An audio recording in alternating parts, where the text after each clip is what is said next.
Yeah. Our next speaker is from here at Gadsden State. His name is Mr. Mario Gallardo.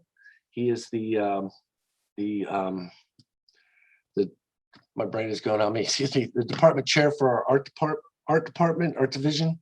He is also a local entrepreneur and has some interesting projects that he's working on to help other entrepreneurs. I was going to go with a 5-minute break, but I think we'll just go straight into it. Well, thank you so much, Dr. Yohe, for inviting me to participate in this. Had I known I was going to follow two fellows with a PhD in entrepreneurship, I might have thought twice about it.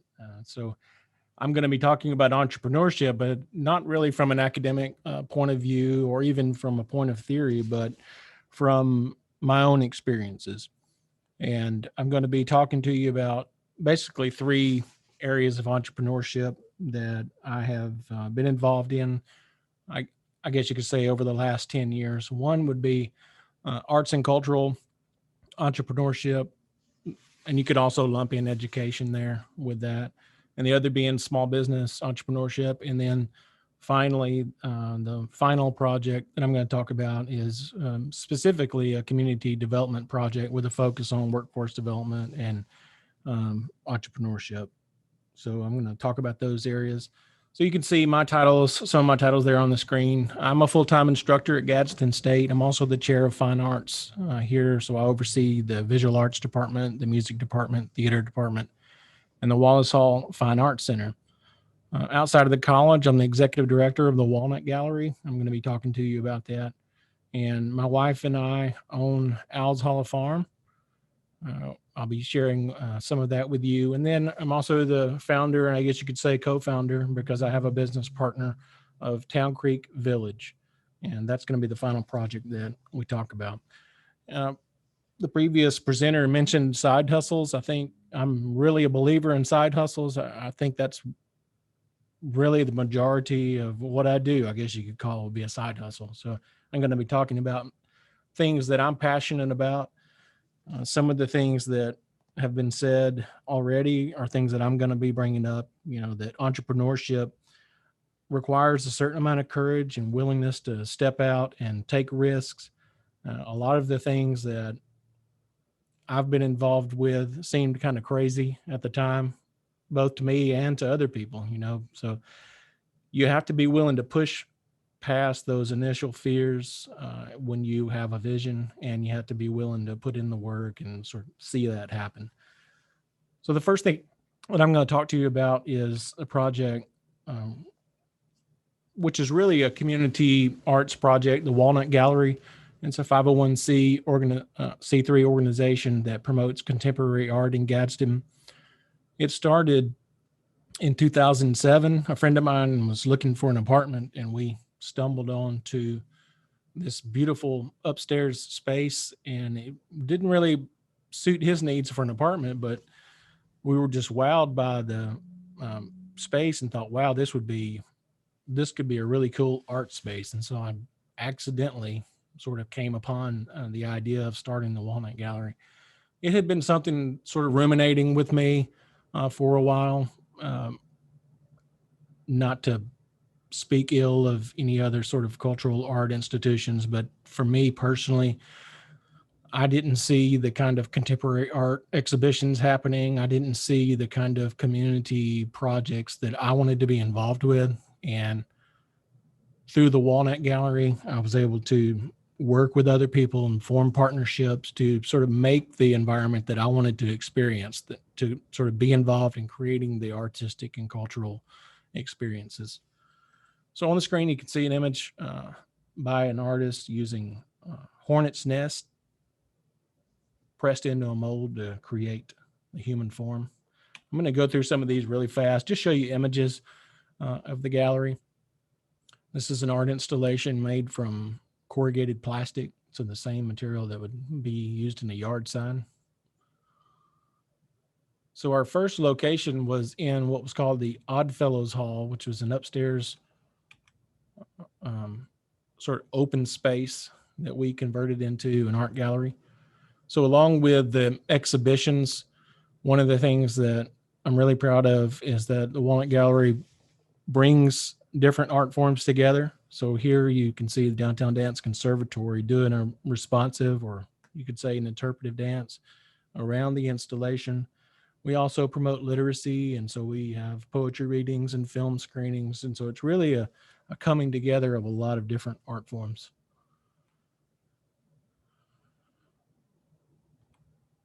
This is a multimedia installation, so projected video, traditional paintings, photography.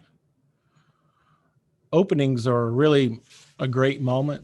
It's a moment where people from all parts of the community come out, and there's common ground. The arts, for me, is a way to form connection and community. You know, whether it's music or theater or visual arts, I think we can all understand it with art, with music. There's something about that transcends, you know, political ideas or cultural differences.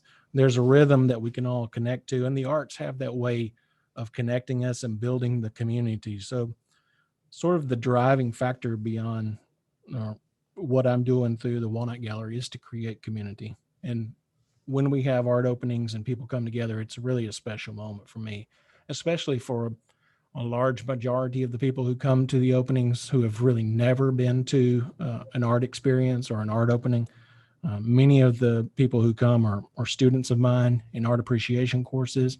And so it brings the subject matter to life. It takes it from a textbook theory to this experiential learning process. So I'll speed through some of these images. This is an image of a show from the University of Alabama, a sculpture show in 2011. If you remember, the tornado hit Tuscaloosa at that time. One of the exhibiting artists in this show was actually killed by the tornado. And her professor at the University of Alabama, Craig Weatherspoon, was able to dig through the rubble of her apartment and found the remnants of the last sculpture that she was working on. It was in wax form, and it was believed to have been lost. He found that wax form and took it to Sloss Furnace, and they were able to turn that wax into a tangible cast iron sculpture. And when the exhibition closed, we partnered with the University of Alabama, and they sent their dean of arts and had a ceremony in Morgan's memory.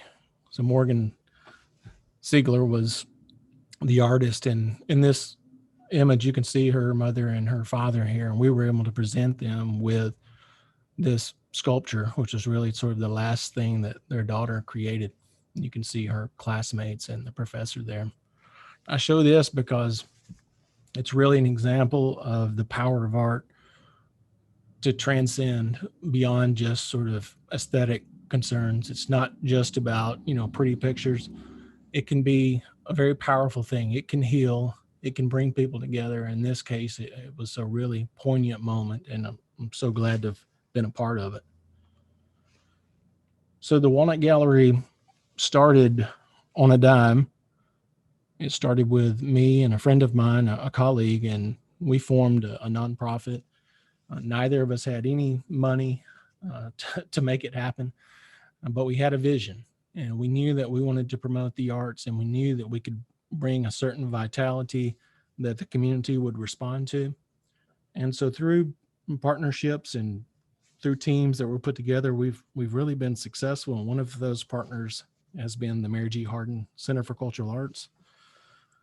They have allowed us to put on numerous exhibitions in their venue. So here's an exhibition by a Chinese artist named Meijun Zhang. And through this partnership, not only with the Center for Cultural Arts, but with the Holiday Inn Express and Gadsden State, we were able to bring Meijun to Gadsden for several weeks. And she was on campus at Gadsden State and talked with students and was in the community doing workshops. And it was really just a wonderful cultural exchange. Here you can see she was making small animal sculptures from cake flour and dough. So we've done a number of workshops. Here's a workshop with the artist Doug Balas. He's doing a bookmaking workshop. So it's really a special moment. The same way I talked about how the openings are these moments where people come together and there's this connection and community. And the workshops are the same way. You have people who are passionate about learning and being able to come together with people who have the similar passions. It's really just a great moment. So here's another show in the Cultural Arts Center. This is sort of a partnership between the arts and industry. This was a show that involved a partnership with Goodyear, where they allowed me to come into the space and get materials that were normally used for tires to put on this exhibition at the Mary G. Hardin Center for Cultural Arts. And so it's a sort of surreal, dreamlike state. These are the figures that you see floating there are cast from made in tape of actual retired Goodyear workers, and then all the sort of rubber and material that's used. Another installation at the Mary G. Hardin Center where this sort of mud wall was erected and water slowly dripped down and caused it to come down to the bottom. So I'm going to move through these kind of quickly. If you want to see a lot more images and sort of get a feel for what's going on at the Walnut Gallery, if you go to our Facebook page, the Walnut Gallery, you can scroll through just hundreds of images and really get a sense of all of the things that are happening. So this is an exhibition. I mentioned Craig Weatherspoon being the sculpture professor at University of Alabama. This is a show that he put on in the Mary G. Hardin Center for the Walnut Gallery. And the sculpture that you see on the left was one that was actually picked up by the tornado and taken several miles down the road and sort of ripped apart and torn apart. This series of work led to some outdoor sculptures that were installed at the Birmingham Museum of Art, and we actually have one of his pieces in downtown Gadsden now, so we'll be seeing those. This is Craig's work. Again, bringing different art forms together. Downtown Dance has been great to sort of respond to exhibitions.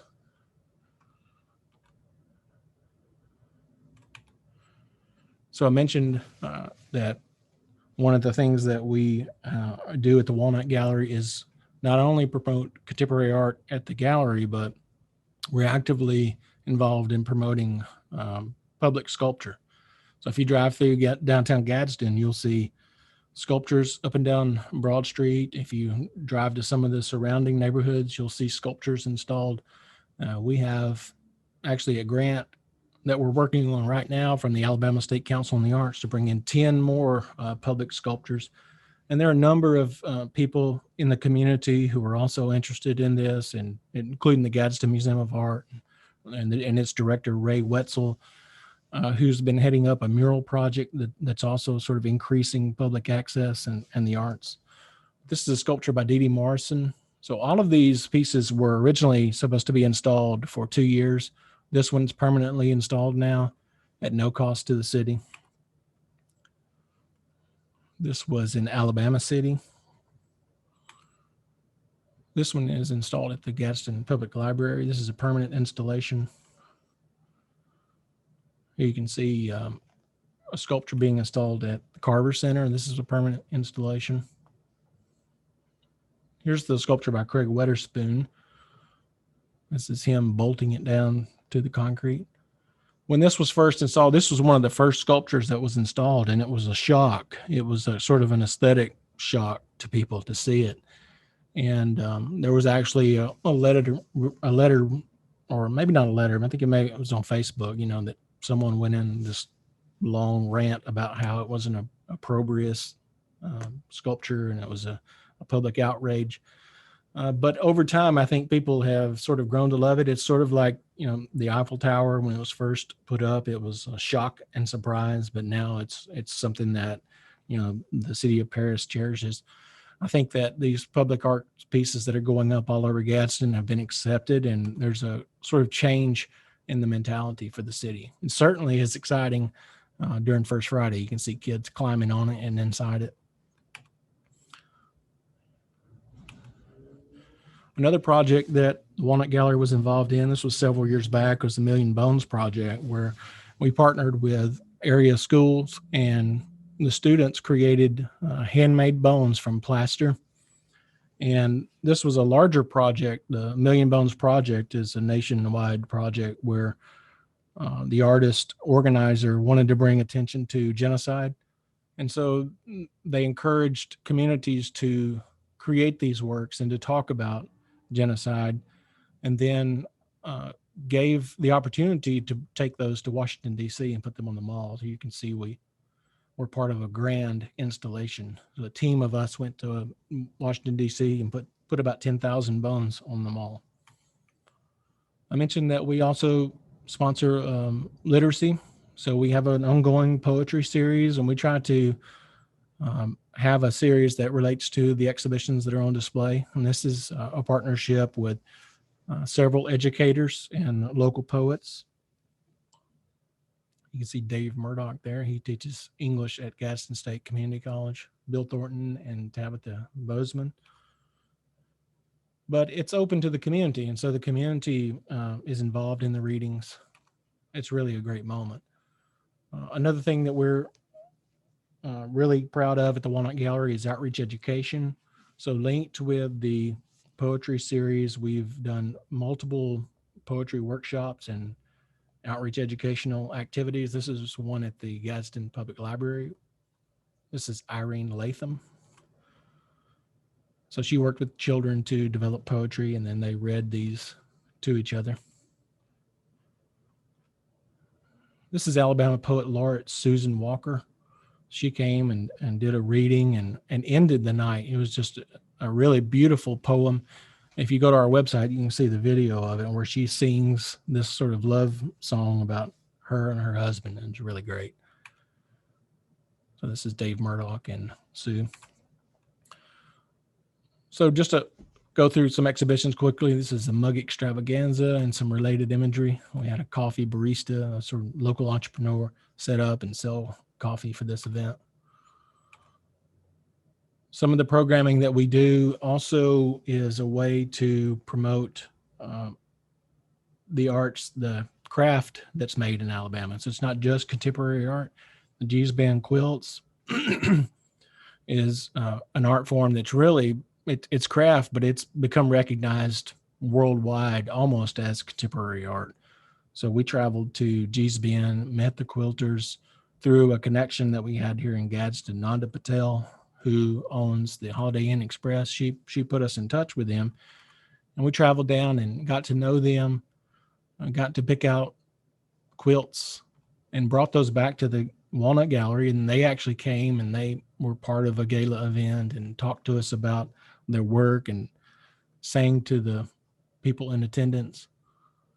And then after the event, the next 2 days, they put on a workshop for the community to participate.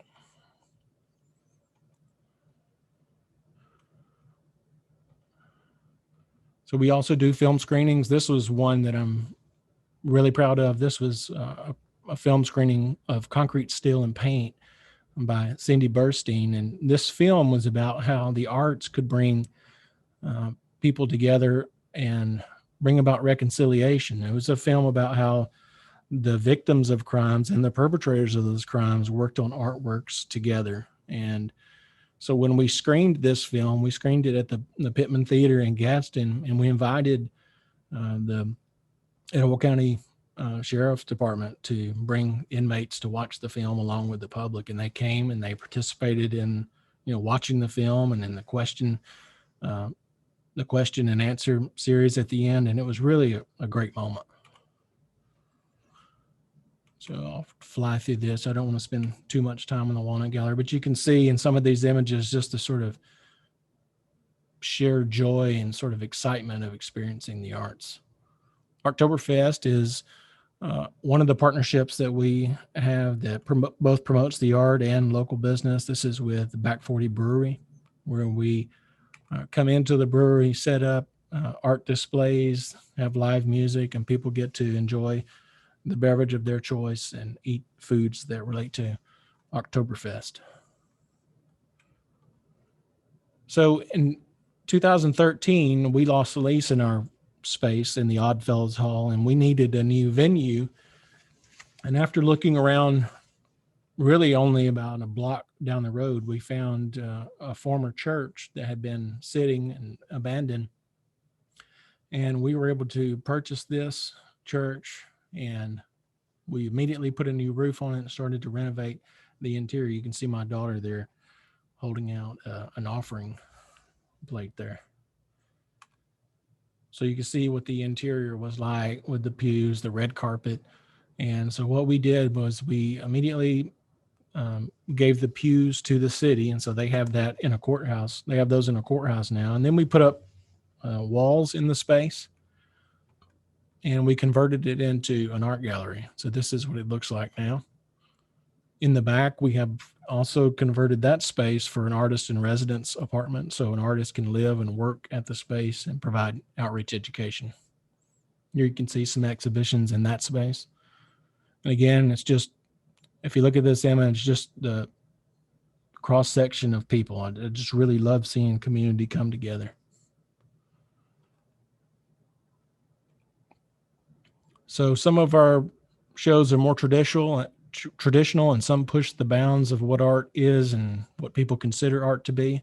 This was a show called Flat Granny, and it was a performance artwork that really just transformed the gallery. So if you remember that image that we saw of the shiny gallery, this was the first show that came in right after that, where we literally had pine trees, mounted into the building and all sorts of debris everywhere, but it totally transformed the space. It was a really great first show to open the gallery with.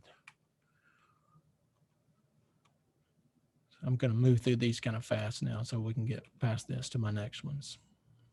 This is Nanda Patel. I do want to mention her specifically because when we started our first gallery space, she was a patron. She rented a small space and made the artwork that you see in this show that's in the gallery.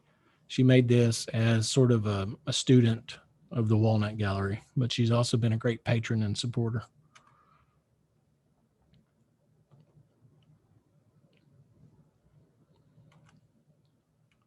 So all sorts of different visual artworks. Here's a couple of images of the outreach education that we really got started in 2019. I mentioned that we had the renovated space in the back of the gallery. And through 2019, we had Parker Hunt, a ceramic artist, and he lived in the back with his wife and dog, and then had a studio at Gadsden State. And so he was here in our art department and did community continuing education classes here. But also went into every area middle school and elementary school and high school, and even in other counties, and did ceramics demonstrations. And this is at Donahue Elementary. This is the elementary school that I went to, where the entire elementary school was able to come and watch this presentation. It's really great to see these moments. So how does something like that happen? How do we bring all of these people together? How do we create these public art projects and exhibitions?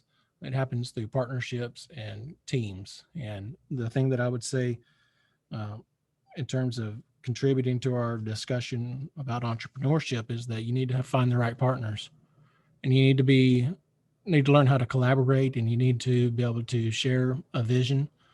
And it's impossible to do by yourself, and you have to realize that. And one of the things I'm proud of the work about the Walnut Gallery is that it's a group of people who are united for a common vision to transform the city.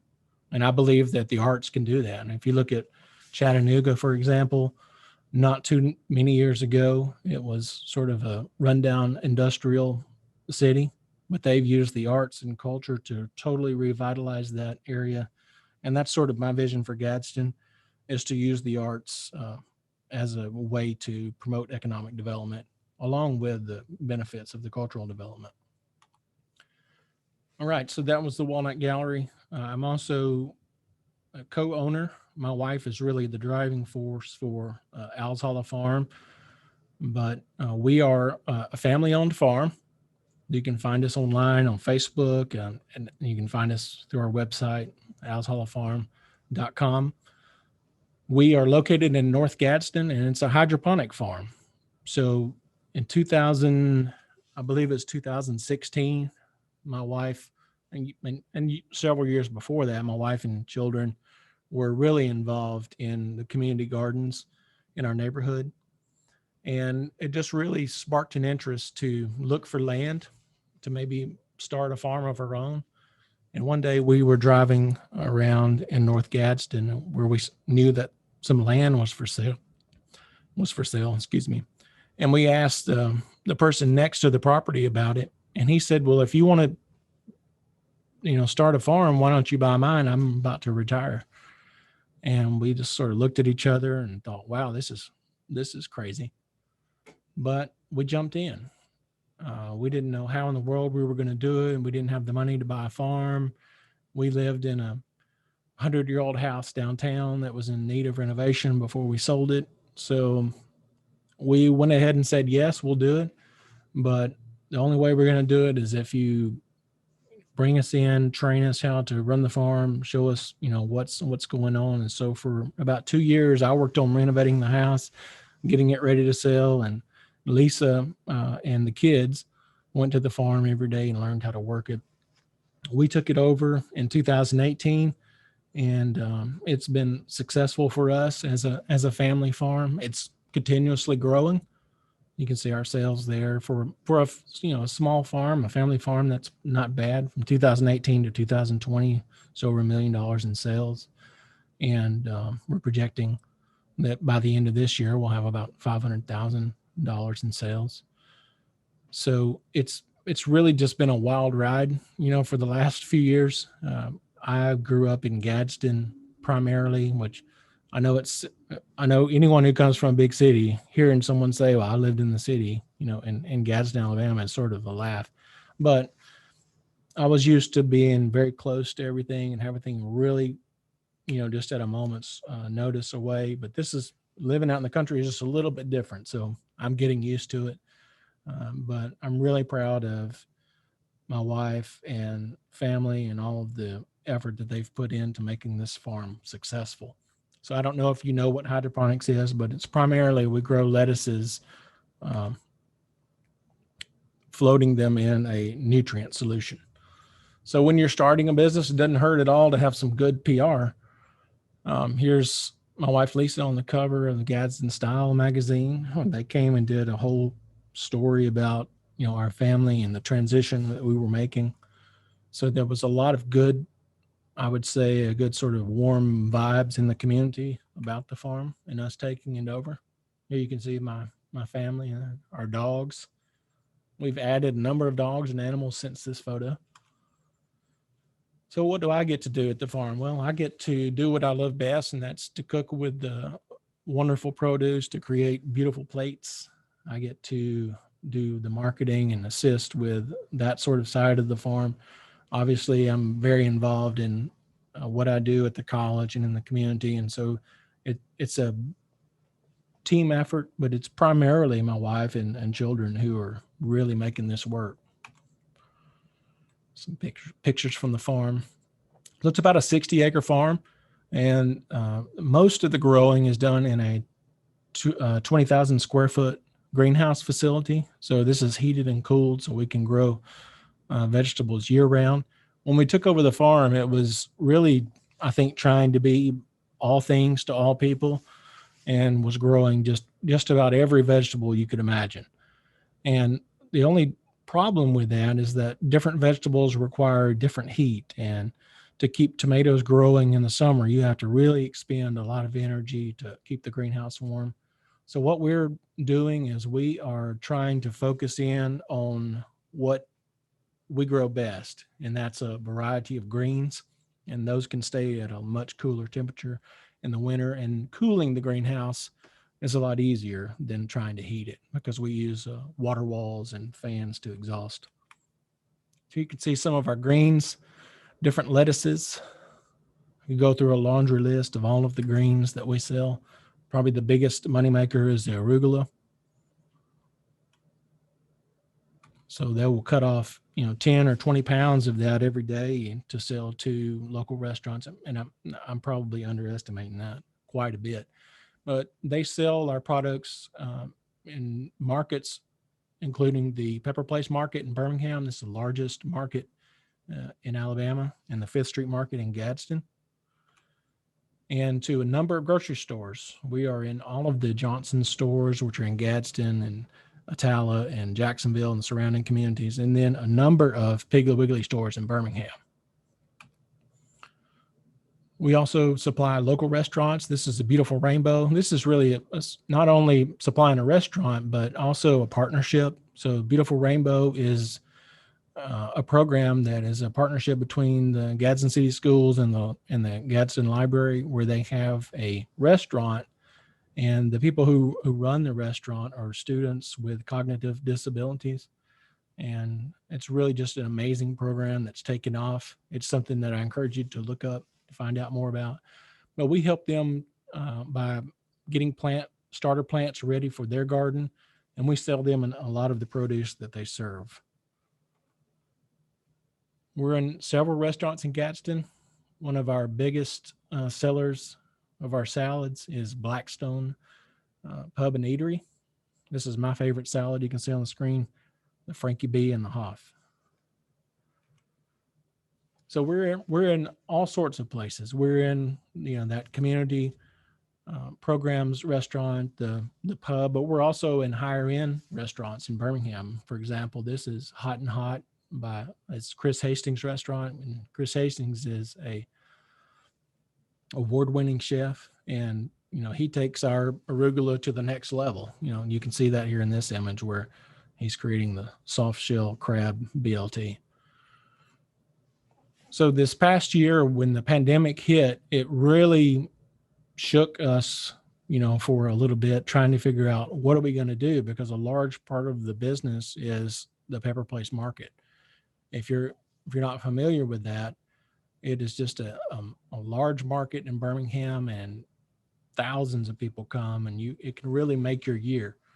And when the pandemic hit, it shut that down. And so we had to pivot really fast and figure out ways to get our produce to the public. And I'm really proud of Lisa for forming partnerships with local businesses, including the Back 40 Beer Company. Well, they allowed her to use their parking lot and the facility for people to drive through and pick up produce. She brought in other farms, and the really cool thing about it is that all of the produce was sold ahead of time online, and it's really been a way to know what we need to bring to market. So some markets, you'll load up produce and go to a market, and then you may not sell it all, but by having pre-orders like this, it really cut down on cost and allowed us to maximize profits. And last year was the best year that the farm's ever had. So I'm really proud of what Lisa and the farm has been able to do. All right, so I'm going to transition now to another project that I'm involved with. And this project grew out of a trip to New Orleans in 2019. I mentioned that I'm the chair of the Fine Arts Department.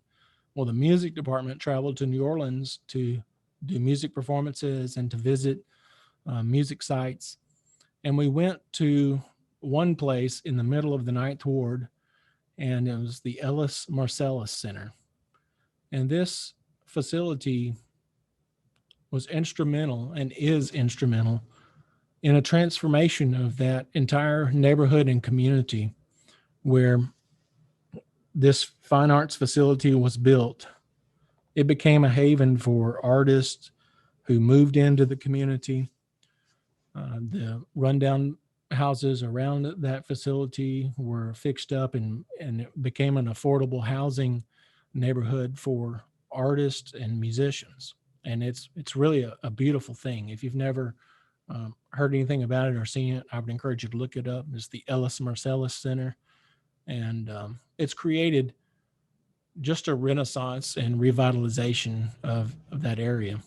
So I guess it was last summer, I was looking along with the music instructor at Gadsden State. We were looking to find a place that we could do maybe something similar. And we were looking at a property, hoping that maybe we could move Gadsden State's music department, into a community in Gadsden that you could call it underprivileged. It's a minority community that really has lacked the kind of access to all of the things that a thriving community should have, cultural opportunities, investments.